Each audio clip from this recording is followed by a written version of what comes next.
आज बहिना के मनवा मुस्काइल, भैया के राखी के त्योहार आ गइल। भैया के कलाई पर राखी सजैब हो, प्यार से तिलक माथे लगैब हो।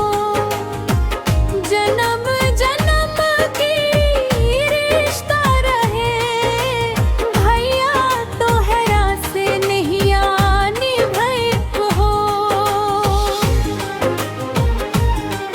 भैया के कलाई पर राखी सजैब हो, तोहरे खातिर हर खुशी मांगीब हो।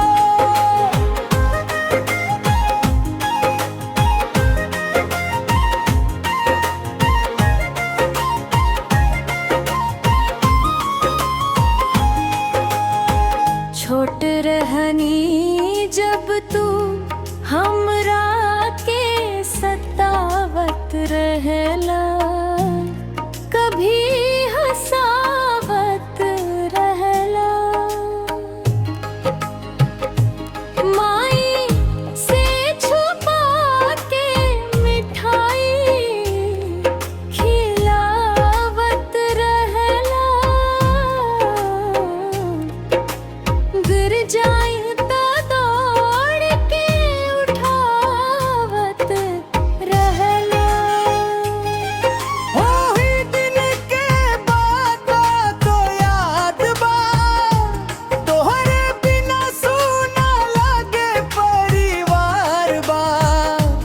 दूर है बता अखियाँ भराई, भैया तू ही तो बहिना के संसार बा।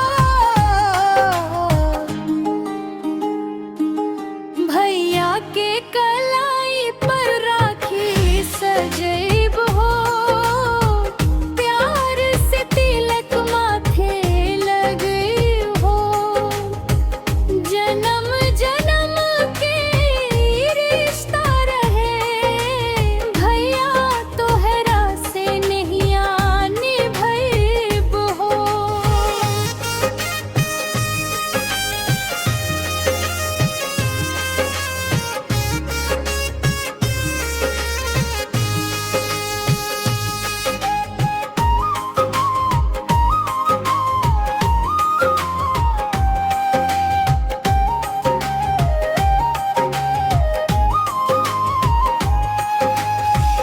बाबूजी के आंगन माई के दुलार, हमनी के बचपन के मीठ संसार। एक थरिया में खैनी एक बिछोना, कितना सुहावन रहे बचपन के ठिकाना। आज तू अपन घर के राजा बाड़ा, बहिना खातिर अब यो लइका बाड़ा। कहस न भैया